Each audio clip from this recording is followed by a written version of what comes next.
வணக்கம் உறவுகளே.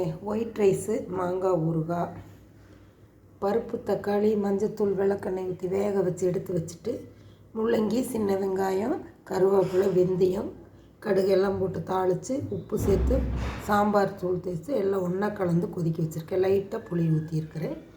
இது பருப்பு தண்ணியில் தக்காளி முதலே இருக்குது, பருப்பில் வேக வச்சு தான் தக்காளி கரைச்சிட்டு லைட்டாக புளி ஊற்றி ரசப்பொடி, பெருங்காயத்தூள் போட்டு பூண்டு, கருவேப்பிலை, கொத்தமல்லி போட்டு தாளிச்சிருக்கேன். சின்ன வெங்காயம் சேர்த்து நுரக்கட்டினது இறக்கி ஊற்றி வச்சுட்டேன் ரசம். இது பார்த்திங்கன்னா கோவக்காய் சுகருக்கு, மலச்சிக்கலுக்கெல்லாம் ரொம்ப நல்லது. கோவக்காய் பொடி பொடியாக அரிஞ்சு எண்ணெயிலே வதக்கி மிளகாத்தூள், உப்பு அதுக்கு சேர்ந்த அளவை போட்டு, உப்பு இது கம்மியாக தான் போடணும், கொஞ்சம் அதிகமாக போனாலும் சாப்பிட முடியாது, ஏன்னா நீர் சத்தாக இருக்குது. தேங்காய் போட்டு இறக்கி எடுத்து வச்சுருக்கிறேன். இது பார்த்திங்கன்னா தயிர் சாதம், பாலும் தயிரும் கலந்து ஒயிட் ரைஸில் இஞ்சி, பூண்டு, கருவேப்பிலை, கடலைப்பருப்பு, கொத்தமல்லி எல்லாம் போட்டு தாளித்து, பூண்டு இஞ்சி நிறையா போட்டோம்னா நல்லாயிருக்கும்.